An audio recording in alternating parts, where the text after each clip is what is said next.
Hello everyone, welcome to OK Physics. I am your physics faculty Amit Sharma. तो आज हम फिर से एक नए क्लास के साथ आए हैं। लास्ट क्लास में हमने क्या सीखा था? लास्ट क्लास में हमने सीखा था चार्जेस के बारे में और मेथड ऑफ चार्जिंग के बारे में। आज उसी टॉपिक को कंटिन्यू करते हुए आगे बढ़ते हैं, उसी चैप्टर को बेसिकली कंटिन्यू कर रहे हैं। तो आज का जो हमारा टॉपिक है वो Coulomb's law of electric force है। तो आज हम कूलम्स लॉ को डिस्कस करने वाले हैं, ठीक है। तो लेट्स स्टार्ट द टॉपिक। अगर आप इस चैनल पे नए हैं तो फटाफट से इस चैनल को सब्सक्राइब कर लें और वीडियो को लाइक करें, अपने दोस्तों के साथ भी शेयर कर लें, क्योंकि इस चैनल पे हम पूरी की पूरी फिजिक्स कवर करने वाले हैं। 11th-12th की पूरी फिजिक्स कवर करने वाले हैं। Okay, let's start the topic. तो आज का जो हमारा टॉपिक है वो क्या है? Coulomb's law of electric force, ठीक है।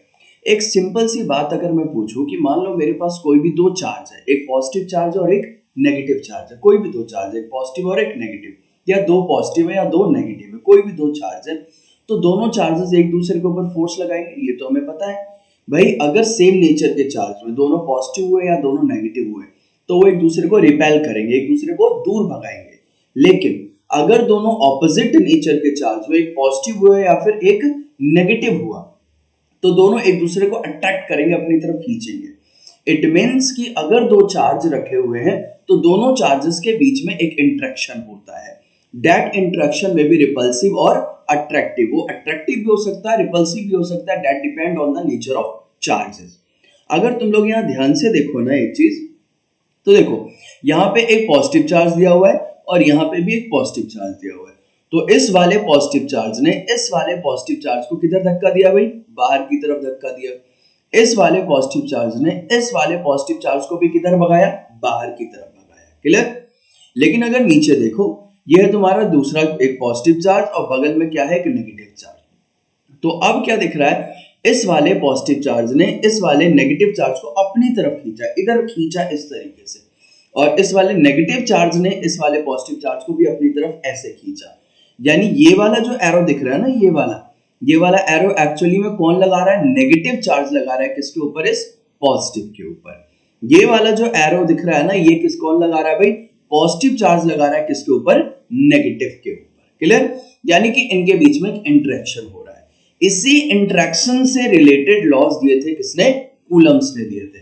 तो कूलम्स ने क्या कहा था उसको चलो समझते हैं कि कूलम्स ने ये जो फोर्स लग रहा है इसके बारे में क्या कहा। चलो मान लेते हैं कि भाई यहाँ पे ना मेरे पास एक छोटा सा कोई चार्ज है Q1 और यहाँ पे कोई एक चार्ज है Q2, और इन दोनों चार्जेस के बीच का जो डिस्टेंस है वो कितना है? R है।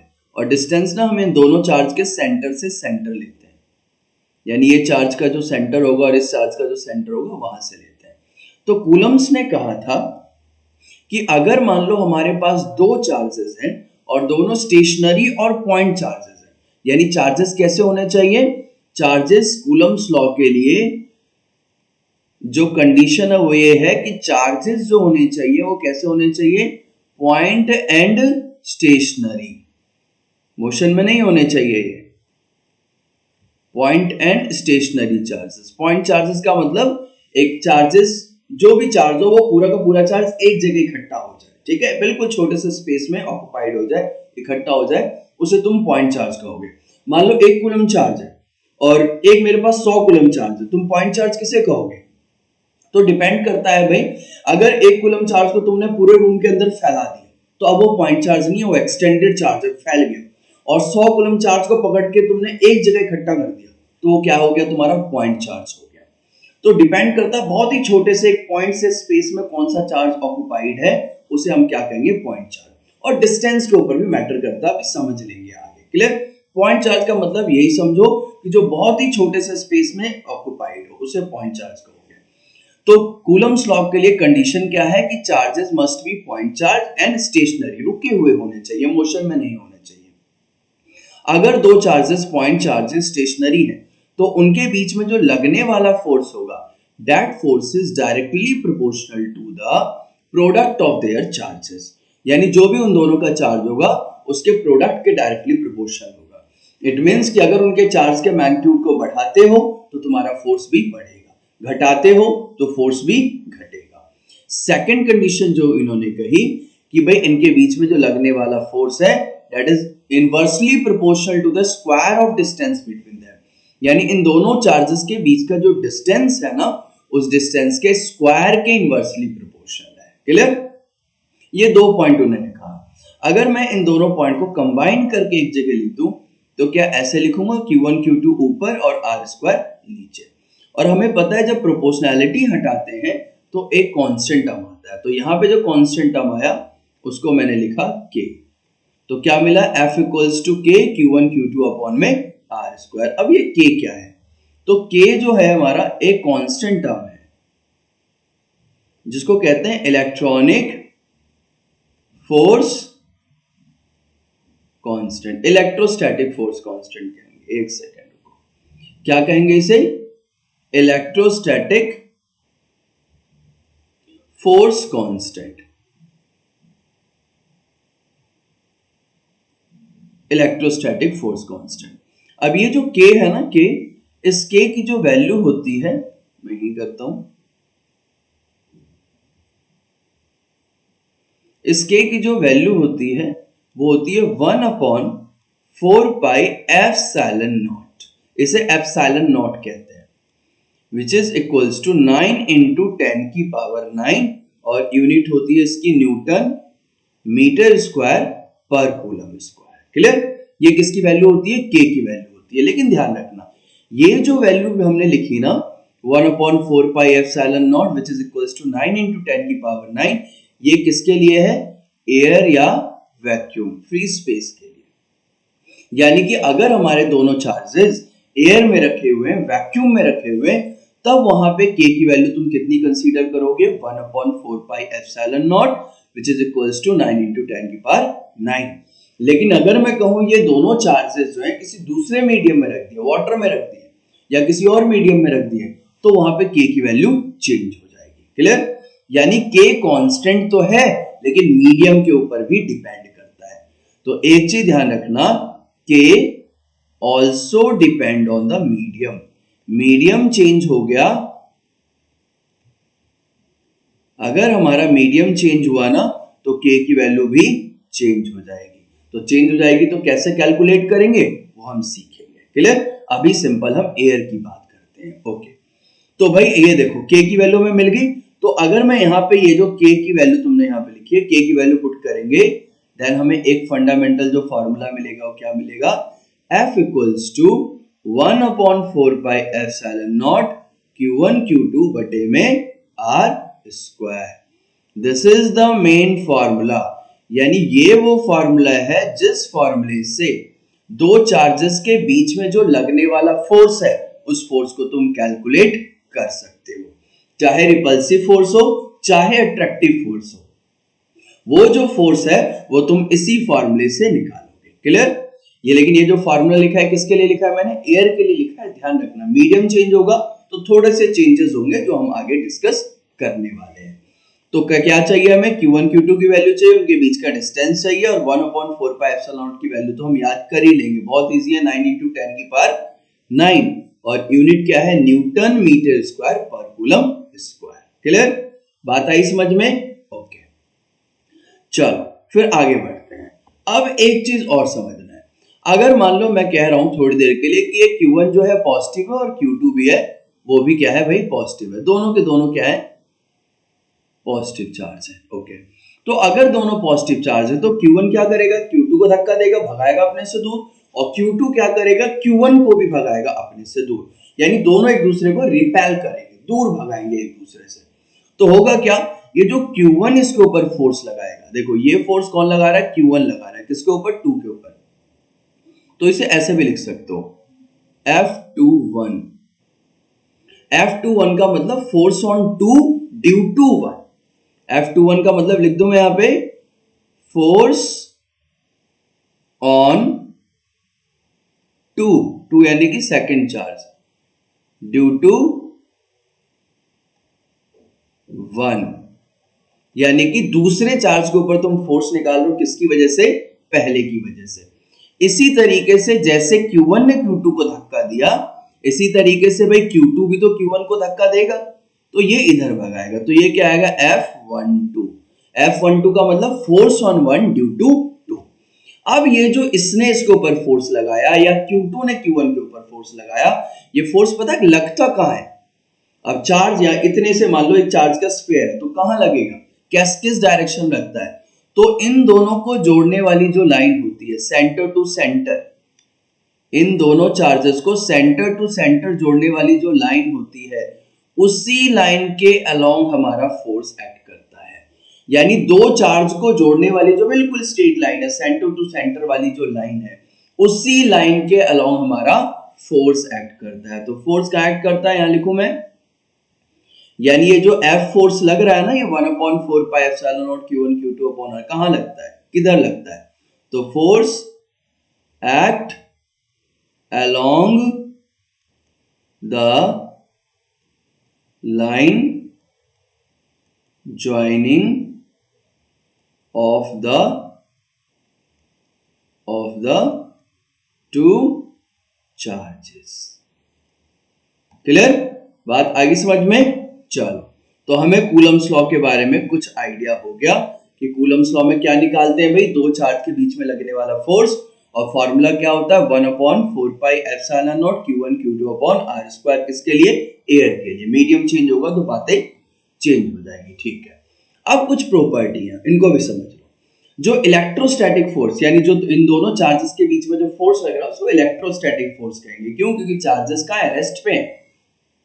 तो जो इलेक्ट्रोस्टैटिक फोर्स होती है ना, वो कंजर्वेटिव नेचर की होती है। किस नेचर की होती है? कंजर्वेटिव।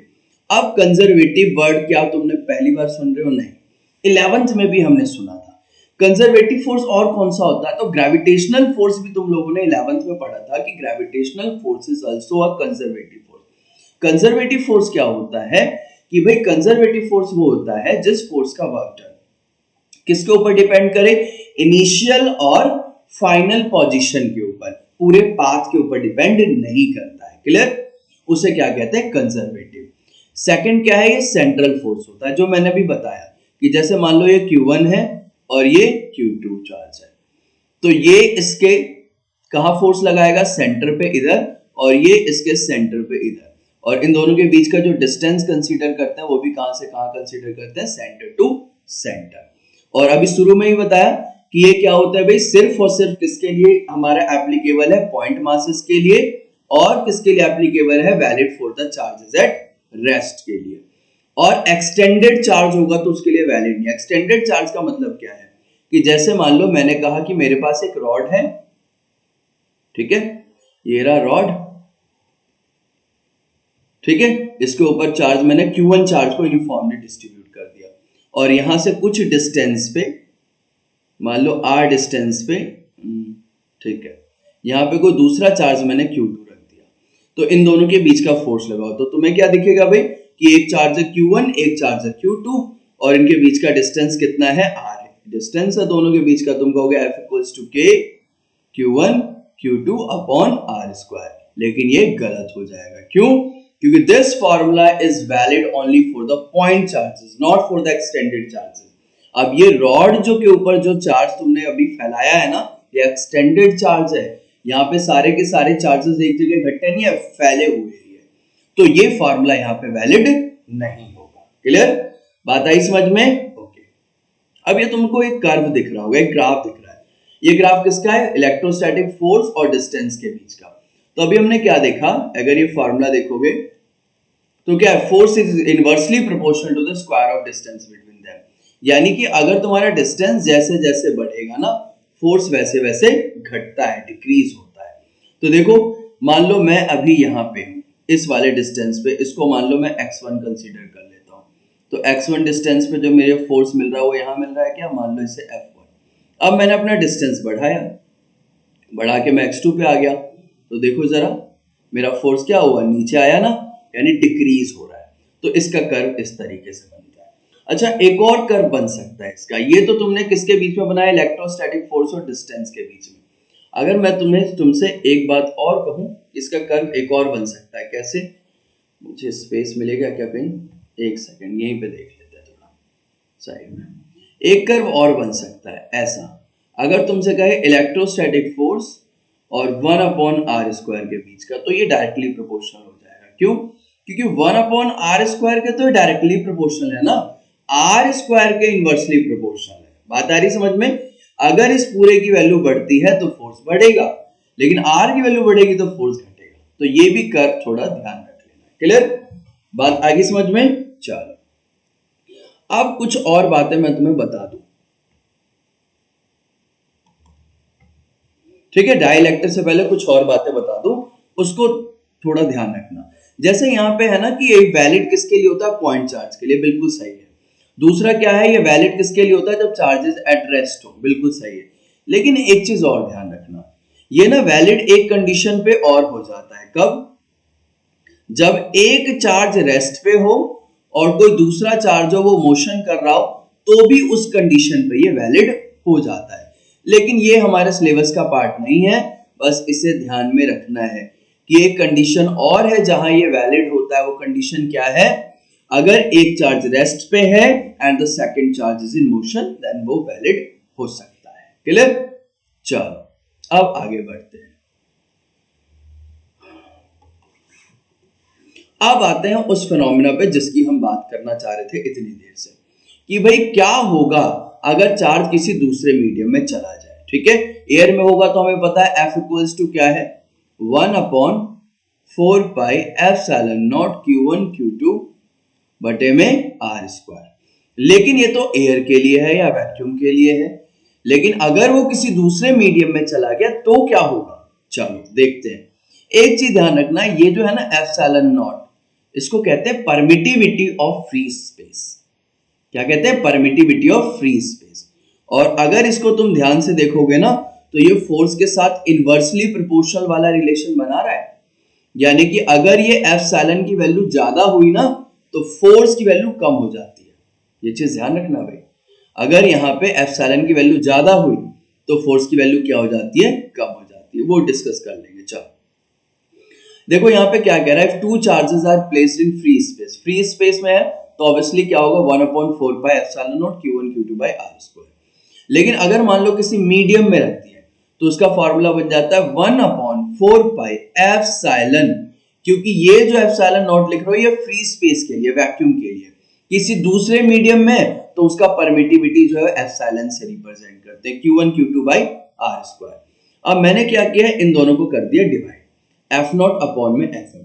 तो 1/4πε0 से 1/4πε0 कट जाएगा, सॉरी 1/4π से 1/4π कट जाएगा। यहाँ पे ε0 और एप्सिलॉन बच जाएगा और ये भी पूरा का पूरा कट जाएगा। ठीक है, क्योंकि दोनों चार्जेस के बीच के डिस्टेंस को चेंज नहीं करा, ना उसके मैग्नीट्यूड को। बस दो चार्जेस थे, दोनों के बीच में डिस्टेंस r था। एक बार उनको हवा में रखा और एक बार किसी मीडियम में ले जाके बिल्कुल जैसे का तैसा रख दिया। तो सिर्फ क्या चेंज हुआ? मीडियम चेंज हुआ है वहां पे, और कुछ भी चेंज नहीं हो रहा है। क्लियर? तो क्या होगा भाई? F0 अपॉन में Fm इज इक्वल्स टू, ये ऊपर चला जाएगा, एप्सिलॉन अपॉन में एप्सिलॉन0। और एप्सिलॉन अपॉन में एप्सिलॉन0 का जो रेशियो है, इसको कहते हैं रिलेटिव परमिटिविटी εr, और इसी को डाइलेक्ट्रिक कांस्टेंट भी कहते हैं।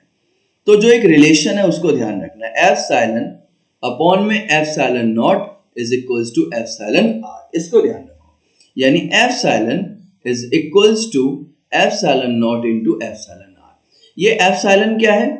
किसी मीडियम की परमिटिविटी। एप्सिलॉन0 क्या है? एयर में जो हमारी परमिटिविटी है वो। और एप्सिलॉन और क्या है? एप्सिलॉन r क्या है? Relative permittivity. क्या है? Relative permittivity. ठीक है, यानी कि permittivity of medium with respect to air है एप्सिलॉन r। तो अगर किसी मीडियम की परमिटिविटी निकालनी है तो एयर की जो परमिटिविटी है उसको किससे मल्टीप्लाई कर दो? रिलेटिव परमिटिविटी से। और हमेशा ना क्वेश्चन में कभी तुम्हें किसी मीडियम की परमिटिविटी नहीं देगा, हमेशा रिलेटिव परमिटिविटी देगा। क्लियर? चलो अब थोड़ा सा मैं इसे और सॉल्व करने की कोशिश करता हूं। ये रिलेशन तो बिल्कुल ध्यान रखना, किसी मीडियम की परमिटिविटी यानी एप्सिलॉन किसके बराबर होता है? एप्सिलॉन0 इनटू एप्सिलॉन r। क्लियर? चलो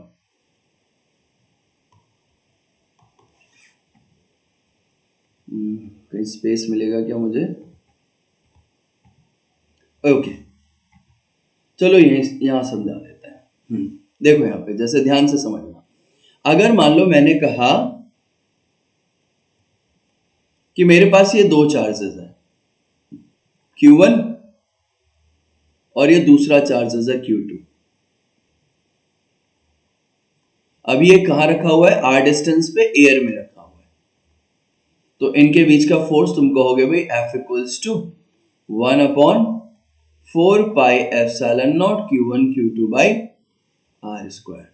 अब इन्हीं दोनों चार्जेस को, यानी ये जो Q1 था और ये जो दूसरा चार्ज Q2 था, जिनके बीच का डिस्टेंस r है, डिस्टेंस चेंज नहीं किया, बट क्या किया, इसे उठा के किसी मीडियम में रख दिया। कहां रख दिया? किसी मीडियम में रख दिया। तो तुम कहोगे इसका जो फोर्स हो जाएगा ना, वो होगा 1/4 पाई। अब एप्सिलॉन नॉट की जगह तुम क्या लिखोगे? एप्सिलॉन लिखोगे, उस मीडियम की परमिटिविटी। और यहाँ पे क्या आएगा? Q1 Q2 बटे में r स्क्वायर। क्लियर? अब अभी हमने पढ़ा कि एप्सिलॉन जो होता है वो किसके बराबर होता है? Epsilon not into epsilon r। तो F इक्वल्स टू 1/4 पाई, इस एप्सिलॉन की जगह क्या लिखोगे? Epsilon not into epsilon r Q1 Q2 upon r square. एक काम करते हैं, इनके बीच में जो लगने वाला फोर्स है उसको F डैश मान लेते हैं, क्योंकि यहाँ का फोर्स हमने F माना है। तो F डैश इक्वल्स टू ऐसा कुछ हो जाएगा। ठीक है, अब अगर तुम ध्यान से देखो, क्या मैं इसे ऐसे लिख सकता हूं? 1/एप्सिलॉन r को मैं साइड में निकाल देता हूं, इसे 1/एप्सिलॉन r को। तो ये यहाँ क्या बचा? 1/4 pi epsilon not Q1 Q2 बटे में r स्क्वायर। बचेगा क्या? 1/एप्सिलॉन r, इस वाले पार्ट को यहाँ ये से इसे मैंने साइड में लिख दिया। तो यहाँ क्या बचा? 1/4 pi epsilon not Q1 Q2 by r square. क्या यहाँ पे जो लिखा हुआ टर्म है और यहाँ पे जो लिखा हुआ टर्म है, क्या इन दोनों की शक्ल एक जैसी है क्या? हाँ, दोनों एक जैसे दिख रहे हैं? तो बिल्कुल दिख रहे हैं। तो ये किसके बराबर है? F के बराबर है। तो यहां मैं F लिख सकता हूं क्या? तो भाई अगर मैं यहां F लिख सकता हूं तो क्या होगा? F dash is equals to F upon में रिलेटिव परमिटिविटी। क्लियर? बात आई समझ में? F dash is equals to F upon में रिलेटिव परमिटिविटी। तो अगर तुम दो चार्जेस है, दो चार्जेस के बीच का फोर्स F है, अब तुमने किसी दूसरे मीडियम में रख दिया जिसकी रिलेटिव परमिटिविटी होगी कुछ, उस मीडियम में फोर्स निकालना है। तो बहुत इजी है। क्या? एयर में जितना फोर्स लग रहा था उसको किससे डिवाइड कर दो? रिलेटिव परमिटिविटी से डिवाइड कर दो। क्लियर? तुम्हें क्या मिल जाएगा? फोर्स मिल जाएगा। क्लियर? बात आई समझ में? चलो, जैसे कि मान लो मैंने कहा कि मेरे पास ना दो चार्जेस हैं, Q1 और Q2, इनके बीच का डिस्टेंस r है, और भाई यहाँ पे ना इनके बीच में जो लगने वाला फोर्स है वो कितना है? F। अब मैंने इन्हीं दोनों चार्जेस को, किसे? Q1 को और Q2 को, जिनके बीच का डिस्टेंस r था, उसे किसी एक ऐसे लिक्विड के अंदर रखा जिसकी रिलेटिव परमिटिविटी है 5। कितनी है? 5 है relative permittivity. Then find the new force. तो तुम्हें पता है न्यू फोर्स निकालना है। एयर में जब ये रखे हुए तो इनके बीच का फोर्स कितना था? F। ओके, रिलेटिव परमिटिविटी कितनी है? 5। तो एयर में जितना फोर्स लग रहा है उसको किससे डिवाइड कर दो? रिलेटिव परमिटिविटी से डिवाइड कर दो, then you will get the new force in that medium. Clear? F dash हमें कैसे मिला? एयर में जो लग रहा था फोर्स F, उसको तुमने किससे डिवाइड किया? Relative permittivity. और रिलेटिव परमिटिविटी कितना है? 5। This is the new force between the charges in that medium. Clear? बात आई समझ में? तो क्या हुआ? इंक्रीज हुआ या डिक्रीज हुआ? तो डिक्रीज होता है। क्लियर? क्या होता है भाई? डिक्रीज हो गया। अब एक चीज और जरा ध्यान से समझो, इसी के अंदर इंपॉर्टेंट बात जो है, अगर तुम फॉर्मूले को तुम देख रहे हो, चाहे किसी मीडियम की बात कर लो, मीडियम में चार्ज रखा हुआ है तो एप्सिलॉन लिख रहे हैं एयर में, तो अगर तुम यहां देखोगे तो F is inversely proportional to the permittivity. ये जो एप्सिलॉन है वो क्या है? परमिटिविटी है किसी मीडियम की, तो परमिटिविटी के इनवर्सली प्रोपोर्शनल है। यानी कहने का मतलब ये है कि अगर तुम्हारे किसी मीडियम की परमिटिविटी ज्यादा होगी ना, तो उस मीडियम के अंदर जो फोर्स है वो क्या होगा? तुम्हारा कम होगा। किसी मीडियम के अंदर परमिटिविटी ज्यादा है तो फोर्स क्या होगा? कम होगा। और ये तुम्हारे जानना जरूरी है कि सबसे कम परमिटिविटी परमिटिविटी किसकी होती है? एयर की होती है, हवा की होती है, वैक्यूम की होती है। तो एयर के अंदर सबसे कम परमिटिविटी है, तो एयर के अंदर फोर्स जो होगा चार्जेस के बीच में वो बाकी मीडियम के कंपैरिजन में सबसे ज्यादा होता है। क्लियर? वाटर के अंदर 1/80 टाइम होता है, क्योंकि वाटर की जो रिलेटिव परमिटिविटी होती है वो 1/80 होती है। क्लियर? तो ध्यान रखना, सबसे ज्यादा जो तुम्हारा फोर्स होता है एफ मैक्स सबसे ज्यादा कहां मिलता है? एयर वैक्यूम में, एयर या वैक्यूम में। क्यों? क्योंकि उसकी रिलेटिव परमिटिविटी सबसे कम होती है। तो अब समझ में आ गया क्या परमिटिविटी का चक्कर या किसी मीडियम का चक्कर? अच्छे से चलो अब बढ़ते हैं आगे।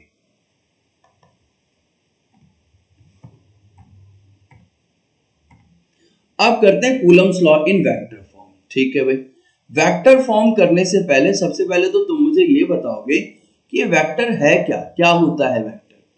तो भाई वेक्टर हमने पढ़ा है मैग्नीट्यूड, और मैग्नीट्यूड के साथ साथ अगर डायरेक्शन आ जाए तो हम उसे वेक्टर कहते हैं।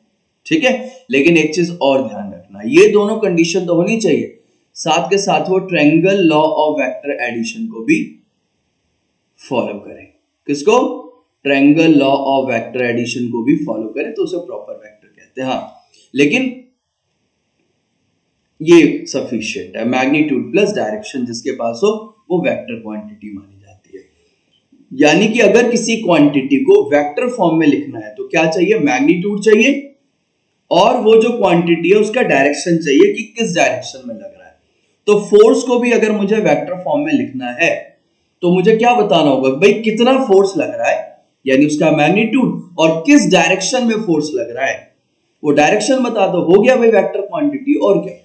तो मान लो ये दो फोर्स है, ये दो चार्जेस हैं Q1 और Q2, इनके बीच का जो डिस्टेंस है दैट डिस्टेंस इज R। तो भाई इनके बीच में लगने वाला फोर्स क्या होगा? 1/4 पाई एप्सिलॉन नॉट एयर में रखे हुए Q1 Q2 अपॉन में R²। तो ये तो मैग्नीट्यूड हो गया। मैग्नीट्यूड के साथ साथ डायरेक्शन भी बता दो। तो तुम्हें पता होना चाहिए डायरेक्शन कौन बताता है? Unit vector tell about the direction. तो भाई यहां पे अगर तुमने यूनिट वेक्टर लगा दिया तो यूनिट वेक्टर लगाने का मतलब अब ये कौन सी क्वांटिटी बन गई भाई? वेक्टर क्वांटिटी बन गई है। ठीक है, यहां से यहां तक मैग्नीट्यूड और यूनिट वेक्टर लिखने का मतलब क्या है? तुमने क्या बता दिया? डायरेक्शन बता दिया।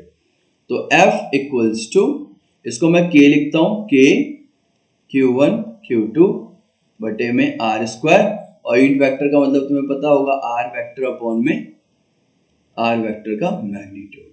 तो R वेक्टर का मैग्नीट्यूड क्या होगा भाई? यही होगा ना, डिस्टेंस ही तो होगा यहां से यहां तक। R वेक्टर का magnitude is nothing but equals to R। तो नीचे क्या बन गया तुम्हारा? F equals to K Q1 Q2 upon में R³, और यहाँ पे R³ का चाहो तो तुम मैग्नीट्यूड भी लिख लो, कोई प्रॉब्लम नहीं है। क्लियर? तो ये क्या हो गया? तुम्हारा वेक्टर फॉर्म हो गया। चलो इसी को थोड़ा और समझे अच्छे से। ठीक है, मान लो ये Q1 है और ये Q2 है, तो Q1 ने Q2 के ऊपर फोर्स लगाया, दोनों सेम नेचर के चार्ज है तो रिपेल करेंगे। तो ये मैंने लिया F21 फोर्स। ठीक है, अब Q2 Q1 के ऊपर फोर्स लगाएगा तो ये इसको इधर की तरफ धक्का देगा। ये मैंने लिया F12 फोर्स। कौन सा फोर्स? F12 force. वेक्टर का साइन लगा दो। क्लियर? ओके, मान लेते हैं तुम इधर से इधर गए तो इसकी डायरेक्शन हो जाएगी R12 वेक्टर, 1 से 2 की तरफ जा रहे हो। जब इधर से इधर आओगे तो इसकी डायरेक्शन क्या हो जाएगी? एक सेकेंड, इसकी डायरेक्शन बताओ क्या हो जाएगी?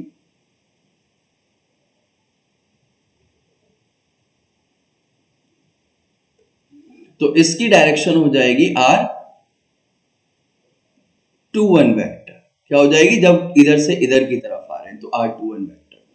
तो अगर मुझे यहां पे F12 लिखना हो, F12, तो देखो F12 वाला कौन सा फोर्स है? ये जो Q2 ने Q1 के ऊपर लगाया।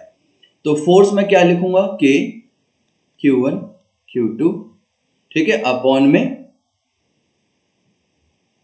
R वेक्टर का Q।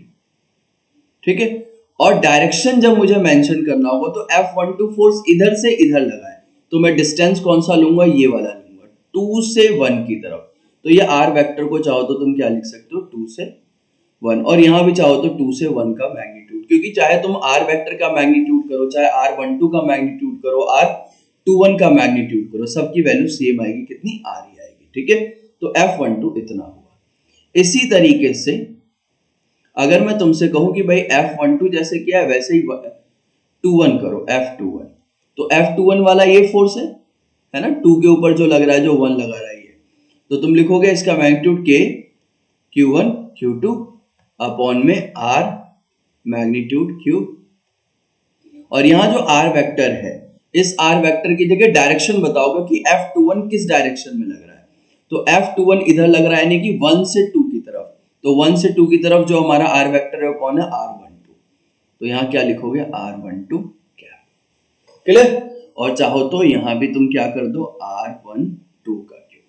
और एक मजे की बात सुनो, R12 वेक्टर वैसे तो इक्वल नहीं है किसके, R21 वेक्टर के, इक्वल नहीं है, क्यों, बेशक दोनों का मैग्नीट्यूड सेम है। देखो R12 भी यहां से यहां तक ही है, R21 भी तुम्हारा यहां से यहां तक है, दोनों का मैग्नीट्यूड सेम है, लेकिन डायरेक्शन सेम नहीं है, एक इधर जा रहा है, दूसरा इधर आ रहा है, तो इक्वल वेक्टर नहीं है।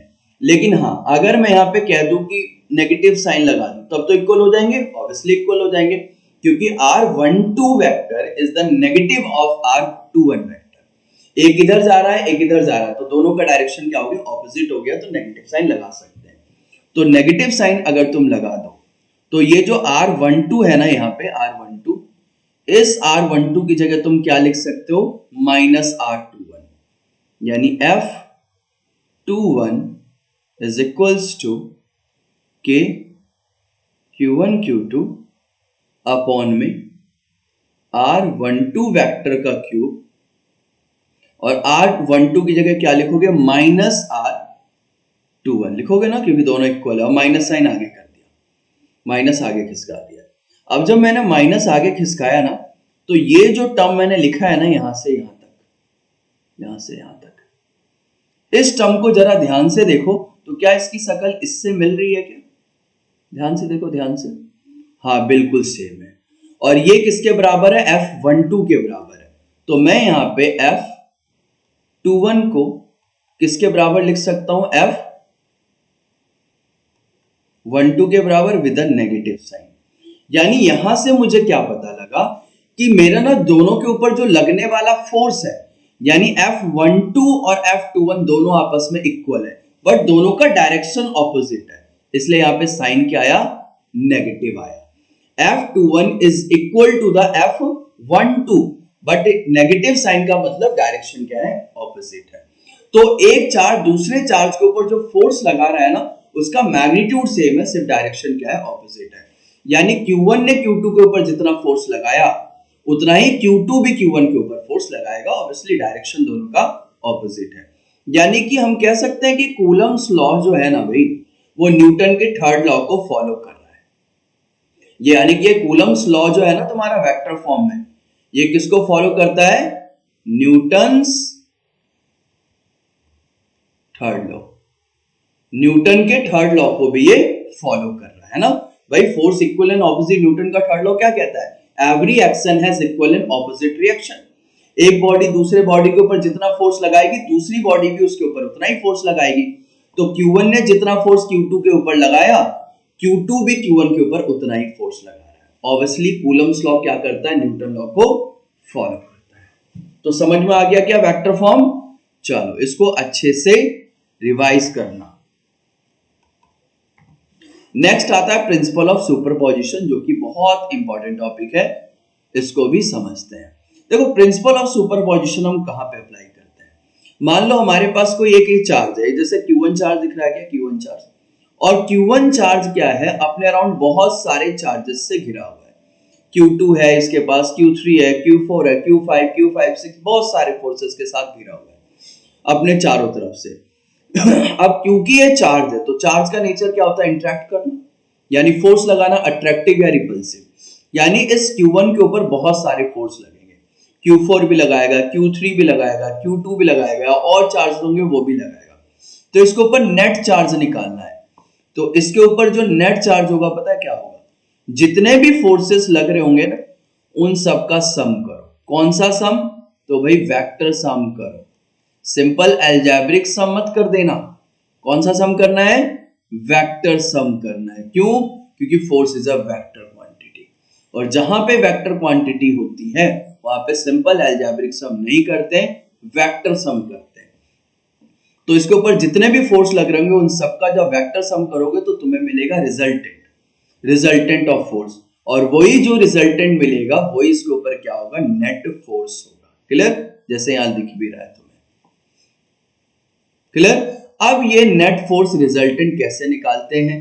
तो वेक्टर में तुमने पढ़ा होगा, भूल गए हो कोई बात नहीं, एक बार और समझ लेते हैं इसे। चलो देखो, मान लो हमारे पास दो वेक्टर है, ठीक है। एक वेक्टर को मैंने माना F1 वेक्टर और दूसरा जो वेक्टर है उसको क्या माना मैंने? F2 वेक्टर, ठीक है। इन दोनों वेक्टर के बीच का एंगल क्या है? थीटा। अब मुझे इन दोनों वेक्टर का सम करना है, यानी इनका रिजल्टेंट निकालना है। तो रिजल्टेंट निकालने के लिए एक फॉर्मूला होता है जो हमने वेक्टर में पढ़ा हुआ है, बट उसको फिर से एक बार रिवाइज कर लेते हैं। एक चीज समझो पहले कि F1 और F2 का जो रिजल्टेंट होता है ना, वो हमेशा इनके बीच से होके जाता है। यानी ये जो वेक्टर दिख रहा है ना, this vector is nothing but the F net, और F नेट क्या है? F1 और F2 का रिजल्टेंट। मैं ये नहीं कह रहा कि बिल्कुल बीचों बीच से जाएगा, बिल्कुल बीचों बीच से भी जा सकता है, लेकिन ये तब होगा जब F1 और F2 दोनों इक्वल होंगे। अगर इक्वल नहीं है तो बीच से जाएगा, बिल्कुल बीचों बीच से नहीं जाएगा। अब ये जो हमारा F नेट है, इसकी वैल्यू कैसे निकालें? तो इसके लिए एक फॉर्मूला है, वो चीज ध्यान रखना। उसका फॉर्मूला क्या है? F1 का स्क्वायर प्लस F2 का square plus 2F1 F2 cos theta. Theta तो पता है, दोनों वेक्टर के बीच का एंगल। तो अगर तुम इस वाले फॉर्मूले को यूज करते हो और यहाँ पे F1 और F2 की वैल्यू पुट करते हो, then you will get the resultant force या रिजल्टेंट वेक्टर। क्लियर? तो ये फॉर्मूला तुम्हें ध्यान रखना होगा। क्लियर? चलो अब जैसे मैं यहाँ पे एक क्वेश्चन लेता हूँ, बहुत ही इजी क्वेश्चन है। मान लो एक यहाँ पे हमारा कोई फोर्स है F, और यहाँ पे भी कोई दूसरा वेक्टर है, वो भी फोर्स का ही है और उसकी वैल्यू भी कितनी है? F। इट मींस कि दोनों सेम वेक्टर है, दोनों की वैल्यू F है, और इन दोनों के बीच का जो एंगल है वो क्या है? थीटा है। क्लियर? इसका मैग्नीट्यूड F और इसका मैग्नीट्यूड भी F। अब थीटा की जो वैल्यू है वो भी दी हुई है, मान लो कितनी है? 60 डिग्री। तो अब हमें क्या निकालना है? इनका रिजल्टेंट निकालना है। चलो फॉर्मूले में पुट करते हैं। तो फॉर्मूला क्या है भाई? रिजल्टेंट का फॉर्मूला क्या है? F1 का स्क्वायर। तो हमारा F1 क्या है? F है। F2 भी क्या है? F है। फिर 2F1 F2, तो F into F, F square cos 60 हो जाएगा, थीटा हमारा 60 है। तो अब बताओ क्या आएगा रिजल्ट? तो F square plus F square क्या आ गया? 2F square plus 2F square और cos 60 की वैल्यू 1.2, तो इनटू में क्या कर देंगे भाई? 1.2। इस 2 से इस 2 को उड़ाओगे तो 2F स्क्वायर F स्क्वायर क्या आ जाएगा? Under root 3F square. तो स्क्वायर से रूट कैंसिल होकर under root 3F is the F net. यानी F नेट क्या आ गया? Under root 3F। F की जो भी वैल्यू होगी उसे तुम यहाँ पुट करोगे and will get the answer. तो ये चीज ध्यान रखना कि अगर दो इक्वल फोर्स हो और उनके बीच का एंगल 60 डिग्री हो, तो उनका जो नेट फोर्स होगा या जो रिजल्टेंट फोर्स होगा वो कितना होगा? Root 3 time of F। Clear? चलो एक और चीज थोड़ी सी ध्यान रखना इंपॉर्टेंट है कि मान लो तुम्हारे पास एक वेक्टर F है, F वेक्टर, और दूसरा वेक्टर भी इसी के इक्वल F है, लेकिन दोनों के बीच में जो एंगल बन रहा है एंगल इज 90 डिग्री। दोनों के बीच में एंगल क्या है? 90 डिग्री।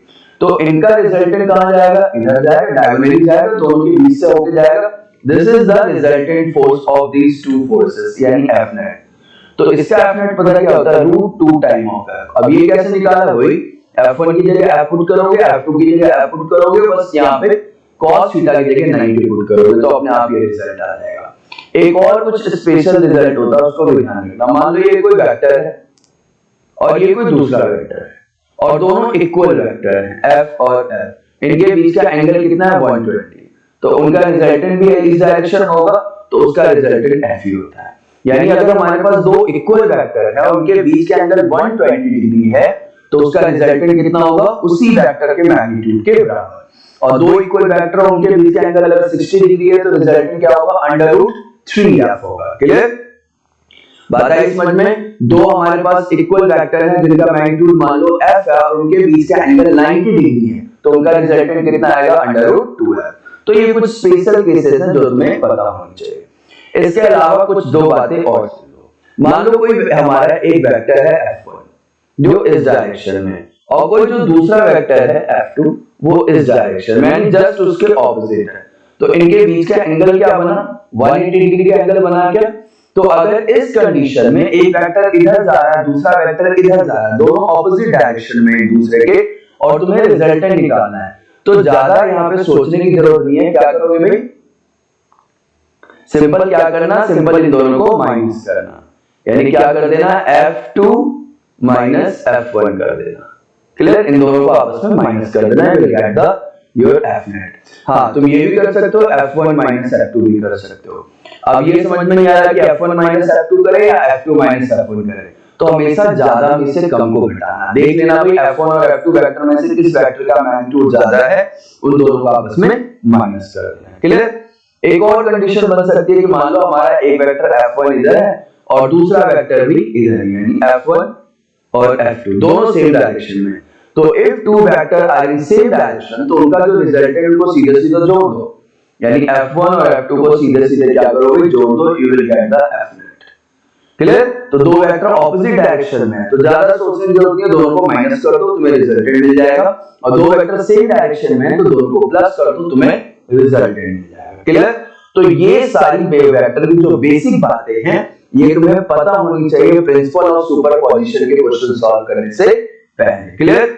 चलो अब आते हैं हम अपने प्रिंसिपल ऑफ सुपरपोजिशन के क्वेश्चन पे। तो देखो प्रिंसिपल ऑफ सुपरपोजिशन का सबसे पहला जो क्वेश्चन ले रहा हूं मैं, वो एक इक्विलैटरल ट्रायंगल के ऊपर चार्ज को पुट करके ले रहा हूं। मान लिया कि भाई हमारे पास ना ये हमारे पास कोई इक्विलैटरल ट्रायंगल है, ठीक है। इक्विलैटरल ट्रायंगल के तीन वर्टिसेस हैं, ए, बी और सी। इन तीनों वर्टिसेस पे मैंने चार्ज रखा Q, Q, Q। क्लियर? और क्योंकि ये इक्विलैटरल ट्रायंगल है तो सारे साइड्स क्या होंगे? इक्वल। मैंने साइड कितना मान लिया? A, और सारे एंगल्स भी होंगे कितने के? 60 डिग्री के। तो हमें पता ही, ठीक है। अब क्वेश्चन ये कह रहा है find the net force on the charge Q placed at vertices C, यानी C वर्टिसेस पे जो Q चार्ज रखा हुआ है इसके ऊपर नेट फोर्स कितना लगेगा ये फाइंड करके बताओ। ठीक है भाई, करते हैं फाइंड। ठीक है, कलर चेंज कर लेते हैं थोड़ा। ठीक है, चलो जैसे कि मान लो ये Q फोर्स है जो C वर्टिसेस पे रखा है, इसके अराउंड कितने फोर्स ऊपर दिख रहे हैं? दो फोर्सेस दिख रहे हैं क्या? एक यहाँ पे और एक यहाँ पे, यानी ये दोनों इसके ऊपर क्या करेंगे? फोर्स लगाएंगे। यानी किसी एक कोई एक चार्ज रखा हुआ है और उसके अराउंड जितने भी चार्जेस रखे हैं ना वो सारे के सारे चार्जेस उस चार्ज के ऊपर फोर्स लगाते हैं। तो अगर तुम्हें उसके ऊपर टोटल फोर्स निकालना है तो जितने भी फोर्स लगे हैं उसके ऊपर उन सबका वेक्टर सम करना होता है। तो इस चार्ज के अराउंड कितने चार्ज है? दो चार्ज, एक वर्टिसेस A पे रखा हुआ है, एक वर्टिसेस B पे रखा हुआ है। अच्छा, इन दोनों का नेचर कैसा है? तो दोनों के तीनों चार्ज पॉजिटिव नेचर के हैं, यानी A पे रखा हुआ Q चार्ज जो है वो C को क्या करेगा? रिपेल करेगा। क्यों? क्योंकि दोनों पॉजिटिव है। तो भाई ये कर दिया इसने रिपेल, इस फोर्स को नाम दे दिया मैंने F1 वेक्टर। क्लियर? यानी A पे रखे Q चार्ज ने C पे रखे Q चार्ज को क्या किया? रिपेल किया, धक्का दिया, भगाया वहां से। क्यों? क्योंकि दोनों सेम नेचर के चार्ज है। ऐसा B भी करेगा। क्यों? क्योंकि B और C पे जो रखे हुए चार्ज है उनका नेचर भी सेम है। तो B पे रखा हुआ जो हमारा Q चार्ज है वो क्या करेगा? इस Q चार्ज को रिपेल करेगा C पे रखे हुए चार्ज को। तो रिपेल करने का मतलब इससे भी ये दूर लगाएगा और इससे मैंने अपना F2 फोर्स मान लिया। क्लियर? अच्छा, ये तो सबको पता है ना डायरेक्शन के, मैंने इसी डायरेक्शन में क्यों लिया? क्योंकि फोर्स एक्ट करता है हमेशा उसी लाइन के अलोंग एक्ट करता है जिस लाइन के अलोंग तुमने चार्ज को जोड़ा है। ठीक है, तो ये F1 और F2 हमने कर लिया। चलो सबसे पहला काम है भाई F1 और F2 की वैल्यू निकालना। तो F1 की वैल्यू निकालो। F1 क्या है? फोर्स, कूलम्ब्स लॉ लगा दो, K Q1 Q2 अपॉन में डिस्टेंस का स्क्वायर। तो यहां लिखा मैंने K, यहां पे मेरा Q1 भी Q है और Q2 भी Q है, तो K Q स्क्वायर और डिस्टेंस क्या है? A यानी A स्क्वायर। F2 करो भाई F2, तो F2 कितना आएगा? K, यहां भी दोनों चार्ज, अब ये दोनों के बीच का फोर्स निकाले, दोनों Q Q है, तो Q स्क्वायर अपॉन में डिस्टेंस यानी साइड A स्क्वायर। तो हमें देखने को क्या मिल रहा है कि F1 और F2 दोनों इक्वल है। इक्वल है तो हमने इसे किसके बराबर मान लिया? F के बराबर मान लिया। ठीक है, अब हमारे पास ये है एक F1 वेक्टर, एक F1 वेक्टर और दूसरा F2 वेक्टर। इन दोनों के बीच का एंगल क्या है, तो हमें पता है इक्विलैटरल ट्रायंगल है, तो यहाँ पे 60 होगा, तो वर्टिकली अपोजिट एंगल से यहाँ पे 60 होगा। यानी दो वेक्टर है हमारे पास F1 और F2, और इत्तेफाक से दोनों सेम है और दोनों के मैग्नीट्यूड को हमने F मान लिया, और दोनों के बीच का एंगल क्या है, 60 डिग्री। तो अभी सीखा हमने कि अगर दो सेम वेक्टर हो, दोनों के बीच का एंगल 60 डिग्री हो, तो उनका रिजल्टेंट कितना होता है, √3 टाइम ऑफ F। क्लियर? इसको हम प्रूव भी कर सकते हैं, चलो करते हैं। F नेट निकालना, तुम्हें रिजल्टेंट निकालना है, तो फार्मूला लगाओ। फार्मूला क्या होता है, F1 square plus F2 square plus 2 F1 F2 cos theta. तो हमारा F1 और F2 दोनों F ही तो है, तो F square plus F square plus 2 F1 F2 की जगह F पुट करो तो F स्क्वायर, और थीटा क्या है भाई, 60 डिग्री। अब बस सॉल्व ही तो करना है भाई। तो F स्क्वायर क्या बन गया, 2F square plus 2F square plus cos 60 की वैल्यू 1/2, उड़ा दिया इसे, तो क्या आ गया, √3F स्क्वायर, और जो कि रूट से बाहर आके √3F बन जाएगा। Clear? This is your F net. अब F की वैल्यू यहां पुट कर दो, √3 into F। अब देखो F की वैल्यू क्या है, यही तो है, KQ square upon A square. F1 और F2 को तो तुमने F के बराबर माना है, तो KQ square upon A square. This is the net force acting on the charge placed at vertices C। Clear? अच्छे से समझ में आ गई बात? तो प्रिंसिपल ऑफ सुपरपोजिशन के क्वेश्चन इस तरीके से सॉल्व करेंगे। ठीक है, एक काम और करते हैं, क्या इसी क्वेश्चन में मैं थोड़ा सा चेंज करता हूं। चेंज क्या कर रहा हूं, ध्यान से देखना जरा। मान लो मैंने ये ट्रायंगल लिया, इसका आंसर तुम लोग मुझे कमेंट करके बताओगे। ठीक है, ये मान लो मेरे पास चार्ज Q है, ये चार्ज Q है, और यहां इस पॉइंट पे मैंने रखा -Q चार्ज। सेम वही इक्विलैटरल ट्रायंगल है, तो सारे साइड क्या हो जाएंगे, A हो जाएंगे, A हो जाएंगे, A हो जाएंगे, तीनों साइड इक्वल और एंगल 60 डिग्री। अब हमसे पूछ रहा है फाइंड द नेट चार्ज और -Q चार्ज। ठीक है, अब इस -Q चार्ज के सराउंडिंग में कितने चार्ज रखे हुए हैं, दो चार्ज रखे हुए हैं, तो दोनों चार्ज इसके ऊपर फोर्स लगाएंगे। अब ये दोनों चार्ज कैसे हैं, पॉजिटिव नेचर के चार्ज है भाई, तो ये इनको क्या करेंगे, इस -Q को क्या करेंगे, अट्रैक्ट करेंगे अपनी तरफ। तो भाई ये जो -Q चार्ज है, इसके ऊपर जो फोर्स लगाएगा ये वाला Q चार्ज, उसकी डायरेक्शन क्या होगी, इस तरफ होगी, उसको मैंने कंसीडर कर लिया F1। इस -Q चार्ज के ऊपर ये वाला जो Q चार्ज है वो खींचेगा, अट्रैक्ट करेगा, तो वो जो फोर्स लगाएगा उसकी डायरेक्शन होगी ये, इसको मैंने कंसीडर किया F2। अब यहाँ पे दो फोर्स लग रहे हैं, F1 और F2, और इत्तेफाक से देखो यहाँ भी F1 और F2 दोनों इक्वल ही है नहीं है? देखो इसके F1 निकालोगे तो क्या आएगा, KQ square upon A square, और F2 निकालोगे तो भी क्या आएगा, KQ square upon A square, और इनके बीच का एंगल कितना आएगा, 60 डिग्री। तो रिजल्टेंट इधर जाएगा क्या, और हमें पता है दो इक्वल वेक्टर हो, उनके बीच का एंगल 60 डिग्री हो, तो उसका रिजल्टेंट कितना होता है, √3F। और अभी हमने ये सॉल्व किया है, तो बिल्कुल उसी तरीके से सॉल्व कर देना, और F की वैल्यू कितनी हो जाएगी भाई, √3KQ square upon A square. यानी F नेट सेम है, इससे पहले वाले क्वेश्चन में भी और इस वाले क्वेश्चन में भी, सिर्फ डिफरेंट क्या है, फोर्स की डायरेक्शन। यानी अब यहाँ पे जो -Q चार्ज लगा है उसके ऊपर F नेट इधर की तरफ जा रहा है, और पहले जो था उसके ऊपर आउटवर्ड जा रहा था, बाहर की तरफ जा रहा था। क्लियर? तो ये चीज ध्यान रखना। चलो एक और क्वेश्चन लेता हूं मैं यहाँ पे। अब मैंने क्या किया भाई, एक स्क्वायर ले लिया, ठीक है, क्या लिया मैंने, स्क्वायर ले लिया। अब स्क्वायर के चारों वर्टिसेस पे मैंने यहाँ पे लाइक चार्जेस रख दिए, यानी Q Q Q Q, चारों वर्टिसेस पे मैंने चार चार्ज रख दिए जिनका मैग्नीट्यूड क्या है, Q Q Q Q। और ये जो स्क्वायर है इसके साइड को मैंने क्या कंसीडर कर लिया, A। स्क्वायर का साइड की लेंथ क्या है, A है। एक चीज ध्यान रखना, डायगोनल ऑफ स्क्वायर पता क्या होता है, √2 टाइम ऑफ द साइड। ये चीज याद रखनी पड़ेगी तुम्हें।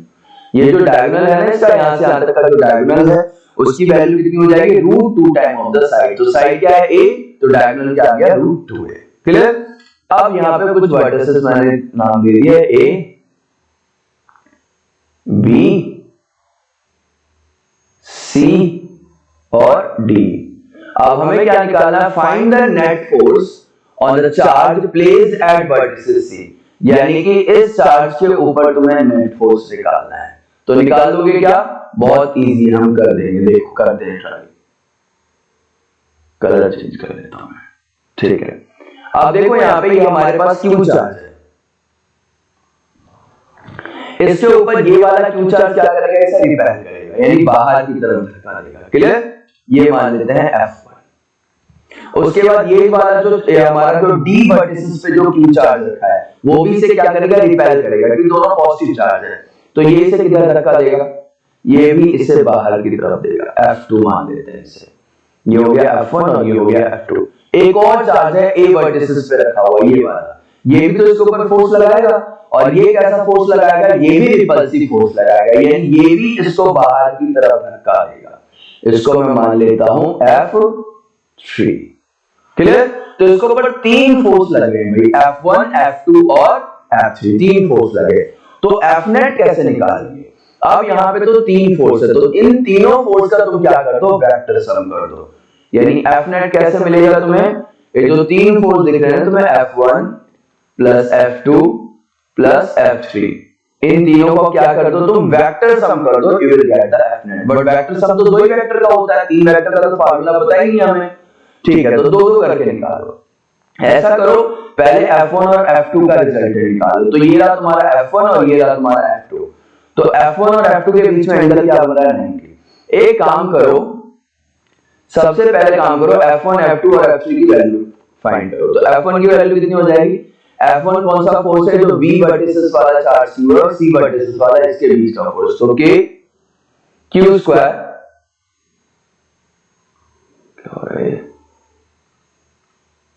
K Q square upon A square. मैं थोड़ा नीचे लिख देता हूं इसे,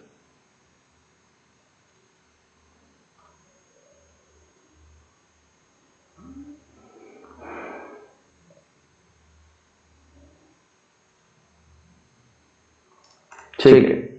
तो यहाँ पे हमारा F1 क्या हो जाएगा भाई, F1 is K Q square upon में A स्क्वायर।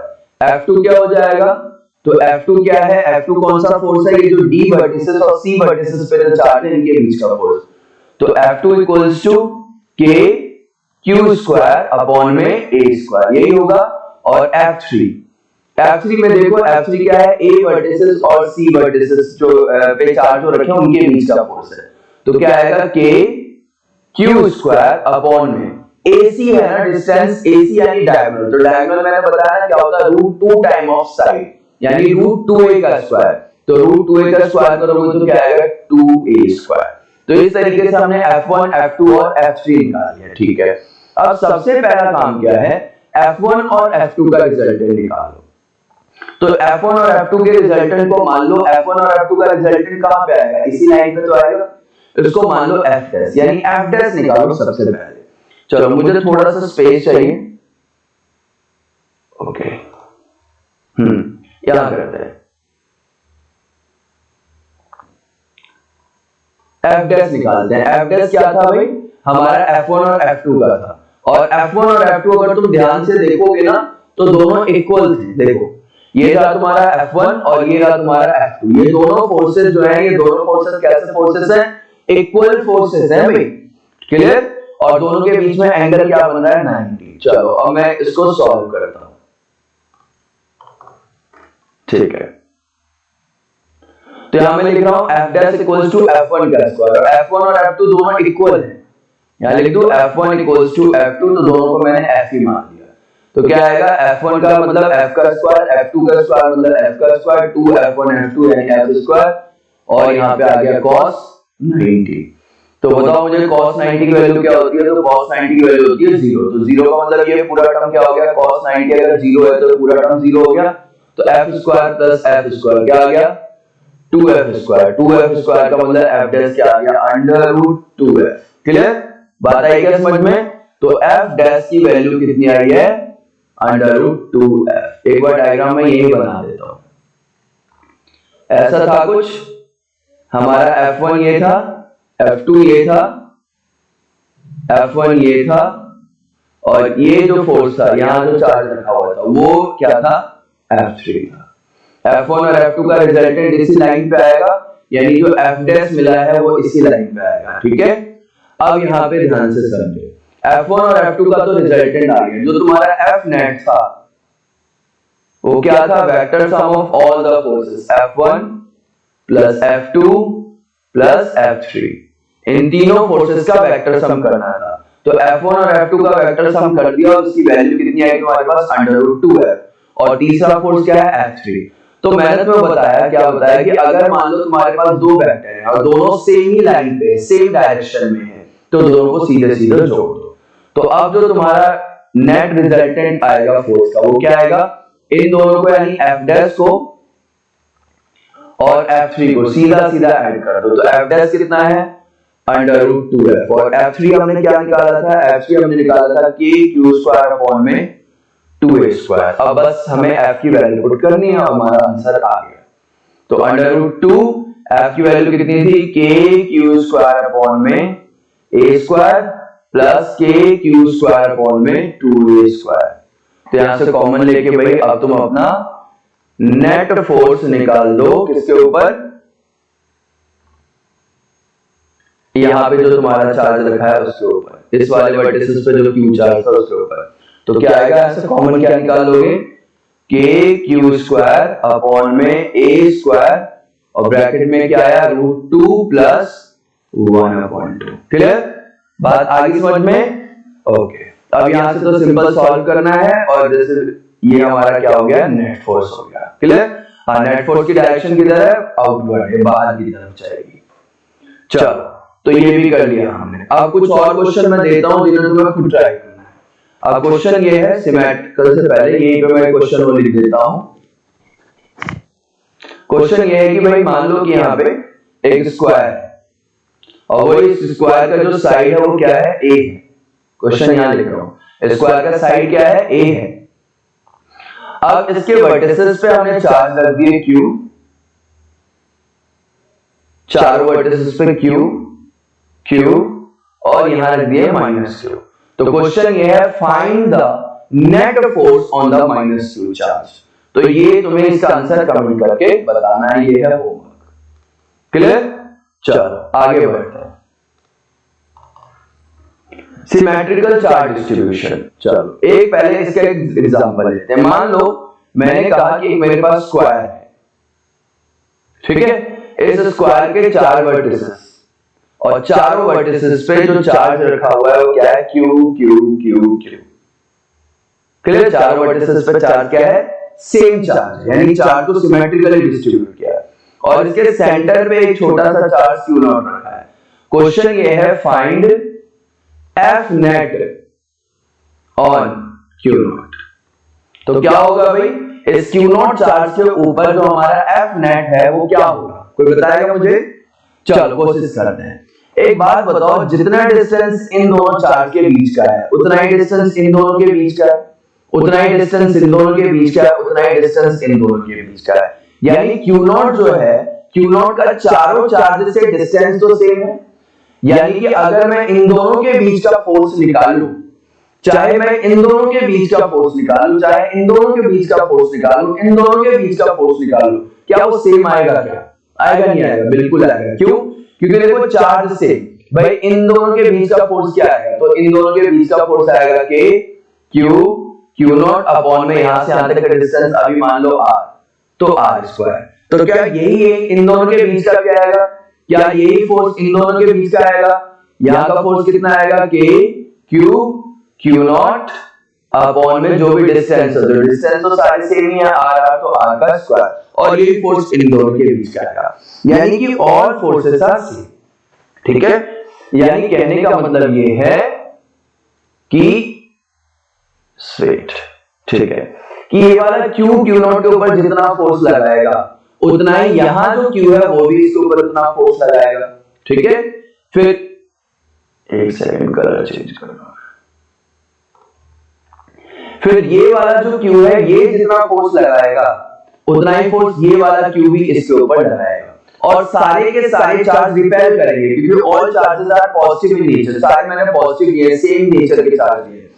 तो बाहर जो वर्टिसेस पे रखे हुए चार्ज है वो भी पॉजिटिव, और सेंटर पे जो मैंने चार्ज रखा है वो भी पॉजिटिव है, तो रिपेल करेगा। ये वाला q भी से बाहर की तरफ धक्का देगा, ये से बाहर की तरफ धक्का देगा, और दोनों फोर्स क्या है, इक्वल एंड ऑपोजिट। ये एक इधर लग रहा है, दूसरा इधर लग रहा है, दोनों इक्वल है, तो ये दोनों एक दूसरे के इफेक्ट को क्या करेंगे, कैंसिल आउट। सेम ये दोनों एक दूसरे के इफेक्ट को क्या करेंगे, कैंसिल आउट। तो नेट फोर्स इस Q नॉट के ऊपर कितना हो गया भाई, 0। क्लियर, बात आई समझ में।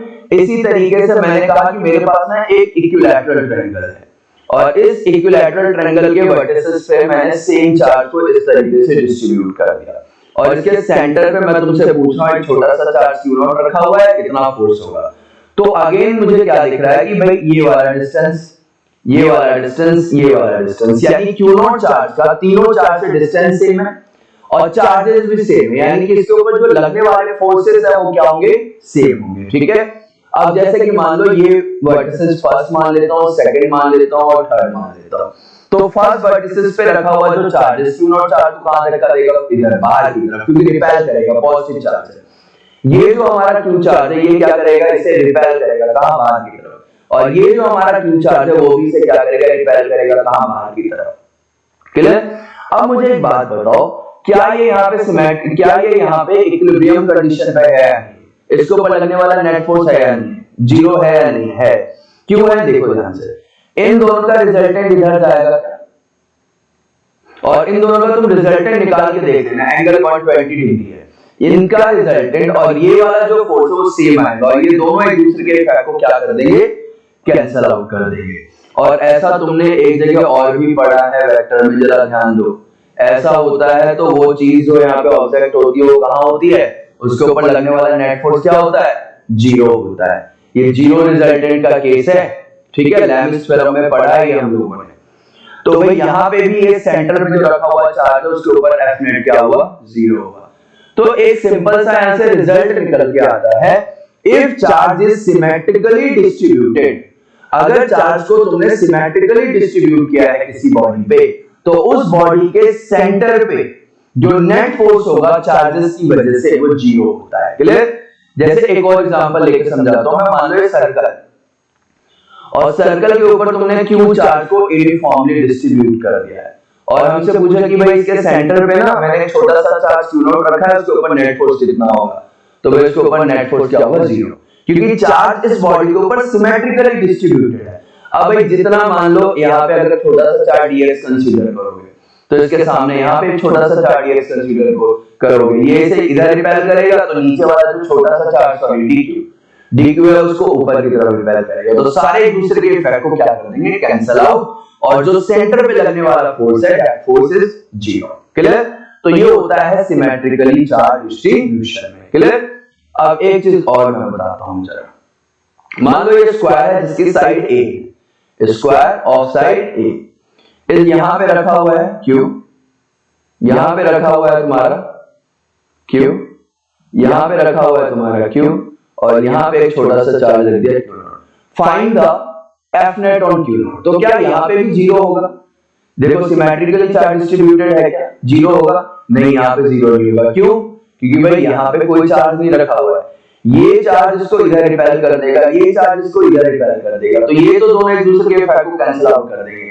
लेकिन ये जब इसको इधर की तरफ रिपेल करेगा तो दूसरी तरफ रिपेल करने वाला कोई फोर्स नहीं है, तो ये चार्ज यहाँ पे इसके ऊपर लगने वाला F नेट 0 नहीं होगा, इसके ऊपर फोर्स लगेगा। क्लियर। इसी तरीके से एक क्वेश्चन और पूछता हूं मैं तुमसे कि मान लो यहाँ पे चार्ज Q है, यहाँ पे भी चार्ज Q है, यहाँ पे चार्ज Q है, माइनस Q है, अब यहाँ पे एक छोटा सा चार्ज Q नॉट रख दिया। अब तुमसे मैं F नेट पूछ रहा हूँ, तो क्या होगा भाई इसका F नेट, क्या यहाँ पे 0 होगा, यहाँ पे भी 0 नहीं होगा, क्यों, क्योंकि भाई ये दोनों Q Q Q लेकिन बीच में क्या आ गया, माइनस Q चार्ज, एक चार्ज अलग आ गया, क्या, तो इसके ऊपर नेट फोर्स 0 नहीं होगा। क्यों नहीं होगा, देखो ये वाला Q तो इसे इधर रिपेल कर देगा, जो ये दिखा है, ये वाला Q इसे इधर रिपेल कर देगा। क्लियर। तो ये दोनों तो एक दूसरे के इफेक्ट को कैंसिल आउट कर देंगे। अब ये वाला जो Q है ये इसको इधर रिपेल करेगा और ये माइनस Q भी इसे इधर ही अट्रैक्ट कर लेगा। क्लियर। तो दूसरी तरफ फोर्स नहीं लग रहा है, यानी अब इसके ऊपर नेट फोर्स इस डायरेक्शन में जा रहा है, तो ये दोनों के बीच का फोर्स और इन दोनों का बीच का फोर्स निकाल के तुम्हें प्लस करना होगा, क्योंकि दोनों फोर्स सेम डायरेक्शन में। क्लियर। तो ये था तुम्हारा सिमेट्रिकली चार्ज डिस्ट्रीब्यूशन। तो देख लेना, अगर बॉडी के ऊपर सिमेट्रिकली चार्ज डिस्ट्रीब्यूटेड है तो नेट फोर्स सेंटर के ऊपर क्या रहेगा, 0 रहेगा। इस चीज को ध्यान रखना।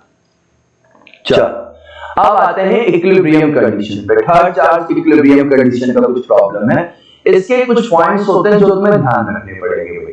पहला पॉइंट क्या कहता है कि if two charges are of same nature then place third charge between them and near to the smaller charge for third charge in equilibrium।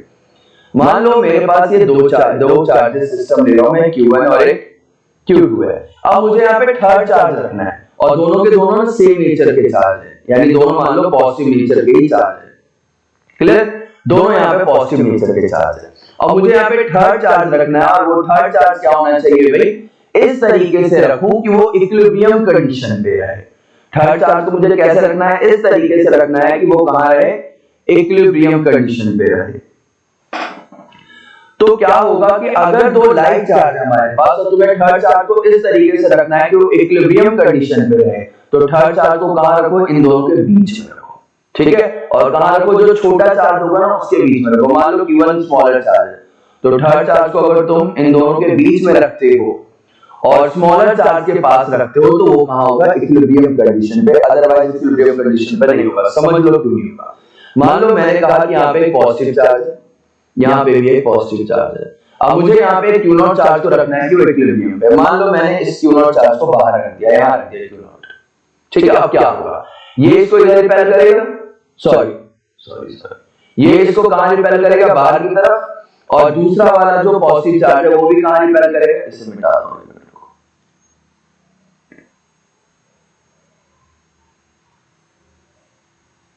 ठीक है, मान लो हमारे पास दो पॉजिटिव चार्ज हैं, ठीक है, और मुझे थर्ड चार्ज को रखना है इन दोनों के लाइन के ऊपर कि ये थर्ड चार्ज हमारा इक्विलिब्रियम में है। अगर मान लो तुमने कहीं बाहर रखने की सोची तो क्या होगा, जरा सोच लो। अगर Q0 चार्ज को तुमने यहां रखा तो ये वाला जो पॉजिटिव चार्ज है, इसे फर्स्ट मान लो सेकंड, तो फर्स्ट वाला जो पॉजिटिव चार्ज है ऑब्वियसली इसे कहां रिपेल करेगा, बाहर। और सेकंड वाला भी इसे क्या करेगा, बाहर रिपेल करेगा। यानी दोनों मिलकर इसे बाहर धक्का दे रहे हैं तो इक्विलिब्रियम में थोड़ी ना, ये तो आगे निकल जाएगा। क्लियर? सेम चीज जरा इधर सोचो, अगर मान लो तुमने इसे इधर रखा तो इधर भी यही होगा, ये पॉजिटिव चार्ज इसे रिपेल करेगा Q0 को, क्योंकि Q0 भी पॉजिटिव चार्ज है, ठीक है। और ये भी इसे क्या करेगा भाई, इधर दोनों के दोनों से बाहर की तरफ रिपेल करेंगे। क्लियर?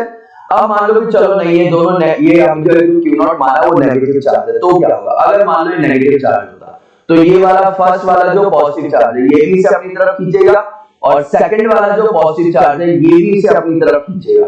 तो हर एक कंडीशन में क्या हो रहा है कि अगर मान लो दो लाइक चार्जेस हैं ना तुम्हारे पास और थर्ड चार्ज को तुमने वो जो लाइन ज्वाइनिंग है उसके बाहर रखा तो उसके ऊपर एक नेट फोर्स लग रहा है एक ही डायरेक्शन में, जिसकी वजह से वो इक्विलिब्रियम कंडीशन पे नहीं रह पाएगा। क्लियर?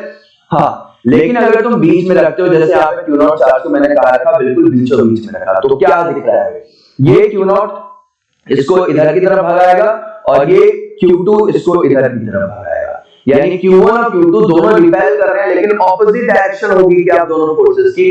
तो अब दोनों फोर्स की अगर ऑपोजिट डायरेक्शन है और दोनों फोर्स मान लो किसी तरीके से इक्वल हो जाए तो दोनों एक दूसरे के इफेक्ट को कैंसिल आउट कर सकते हैं और इस Q0 के ऊपर लगने वाला जो F नेट है वो 0 हो जाएगा और तुम्हारा Q0 चार्ज का होगा इक्विलिब्रियम कंडीशन में। अच्छे से समझ लेना इस पॉइंट को। क्लियर? दूसरा कंडीशन इसमें क्या बनता है कि अगर मान लो मेरे पास दो चार्जेस हैं और दोनों क्या हैं, ऑपोजिट नेचर के चार्जेस हैं। एक मिनट रुको, इसे थोड़ा मैं अलग समझाता हूं।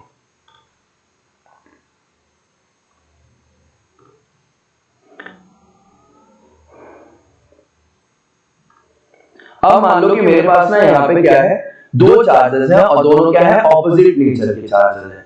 तो थर्ड चार्ज को पता है कहां रखना है तुम्हें, क्वेश्चन आ गया, चलो यही जगह ढूंढ लेते हैं साइड में।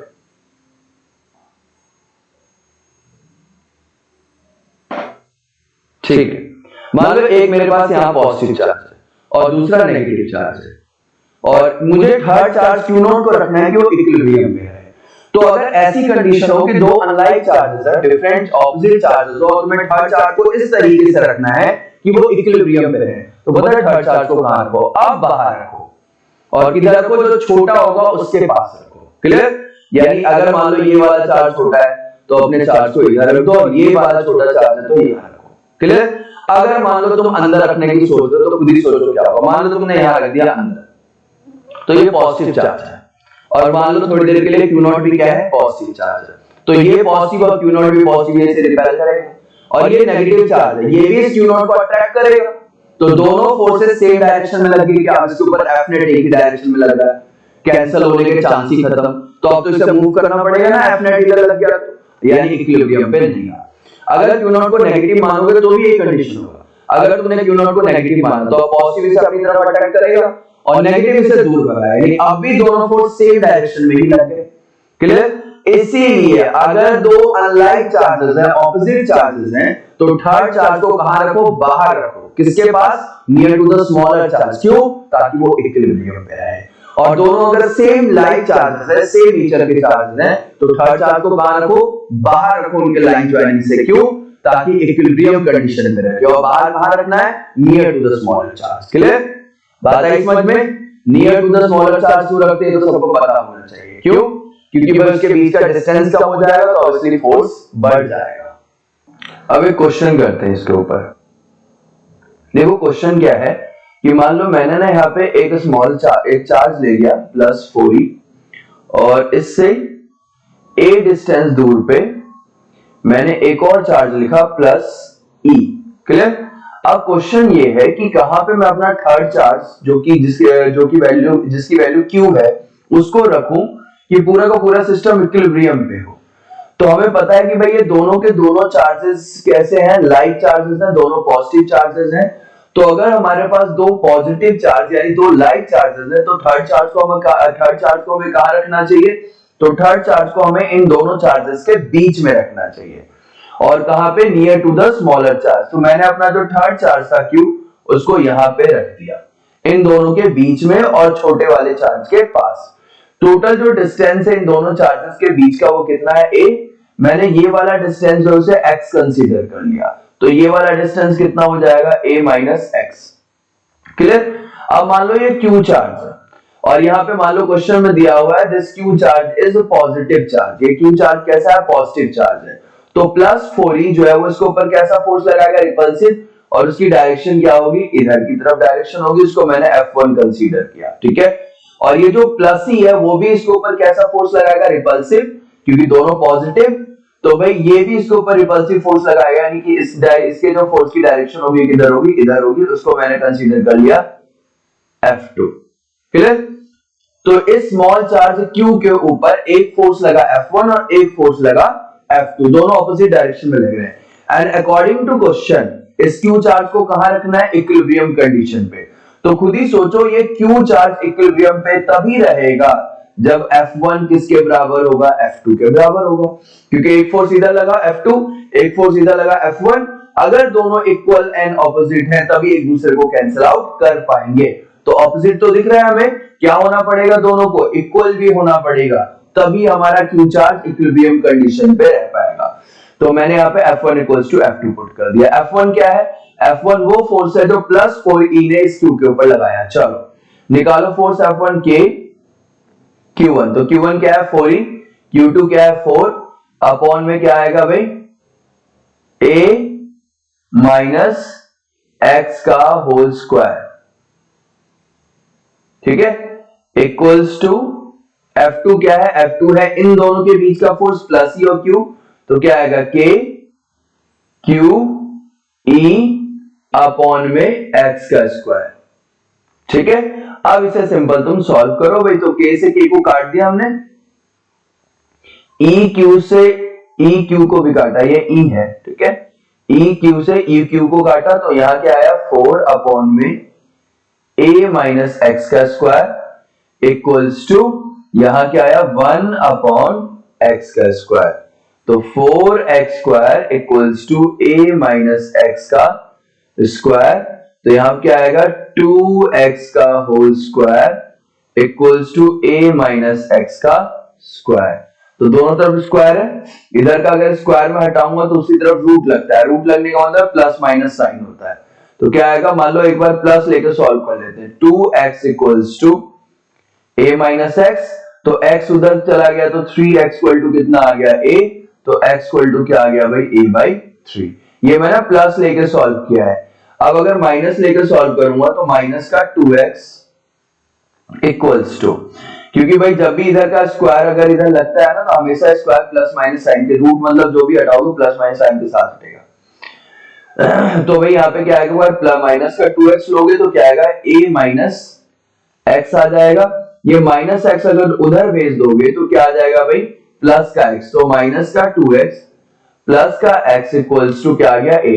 तो आया minus x equal to a, तो x इक्वल टू क्या आया, minus a।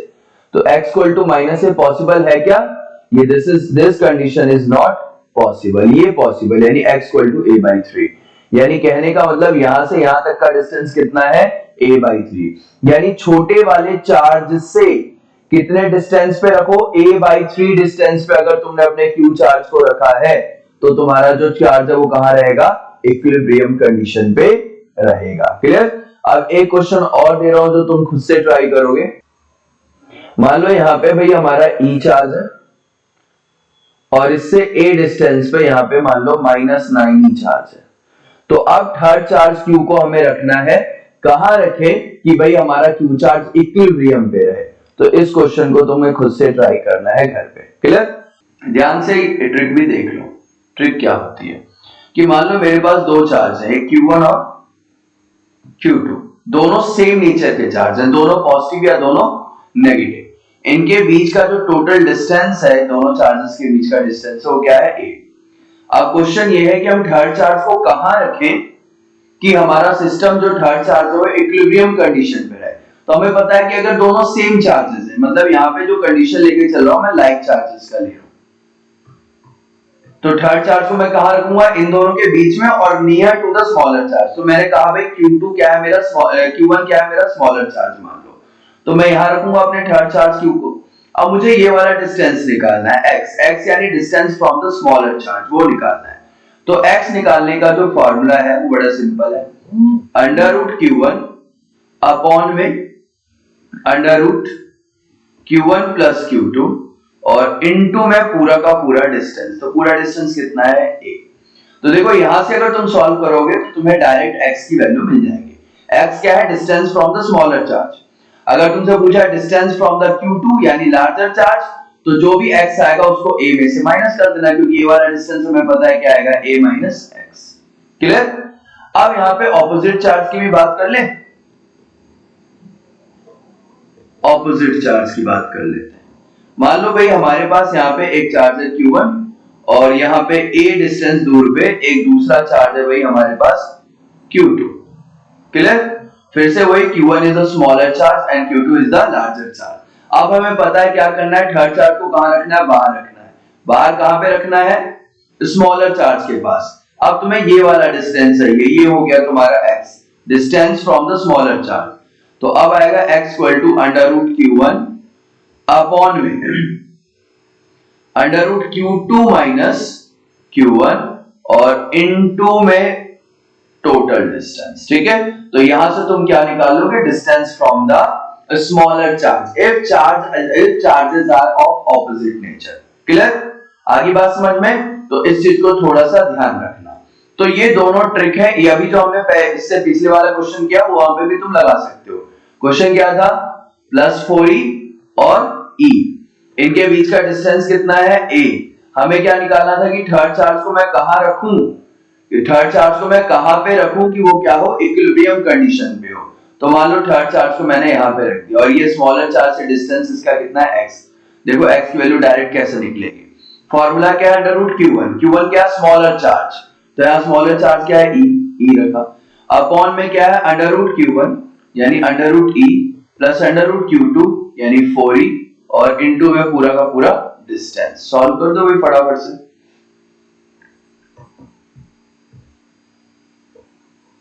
Under root e यहां से मैंने कॉमन ले लिया, ठीक है। तो अंडर रूट e अगर मैं यहां से कॉमन ले लूं, sorry under root 4e plus under root e, तो 4e को मैं क्या लिख सकता हूं, 1 प्लस 2 लिख सकता हूं क्या। मैंने यहां से अंडर रूट e को कॉमन लिया, तो यहां से कॉमन लिया तो यहां क्या आ जाएगा 1 और अंडर रूट 4 का क्या हो जाएगा 2 और इनटू में क्या हो जाएगा भाई पूरा का पूरा a। तो अंडर रूट e से अंडर रूट e कैंसिल हो जाएगा, x इक्वल्स टू क्या आ गया तुम्हारा भाई, a ऊपर मल्टीप्लाई हो गया यानी a अपॉन 3। तो इससे पहले भी आंसर हमारा यही आया था और ट्रिक से भी आंसर यही आया। तो ट्रिक भी तुम लगा के आंसर निकाल सकते हो, लेकिन ये तब लगाना व्हेन जब ऑब्जेक्टिव क्वेश्चन हो। सब्जेक्टिव हो जैसे क्लास 12 का बोर्ड वगैरह में क्वेश्चन है तो प्रॉपर इसे सॉल्व कर लेना। क्लियर? तो ये हमने खत्म कर लिया फोर्सेस आज। जो हमारी नेक्स्ट क्लास होगी, नेक्स्ट क्लास में हम डिस्कस करेंगे इलेक्ट्रिक फील्ड के बारे में, वो भी काफी इंपॉर्टेंट टॉपिक है। इलेक्ट्रिक फील्ड के बारे में समझेंगे, फिर इलेक्ट्रिक फील्ड ये डायग्राम्स वगैरह सीखेंगे, तो नेक्स्ट क्लास और भी ज्यादा इंटरेस्टिंग होने वाली है। तो आज की क्लास में यही तक रखते हैं, पढ़ाई करते रहो और चैनल को सब्सक्राइब कर दो, अगर नए हो तो वीडियो को लाइक कर दो। तब तक के लिए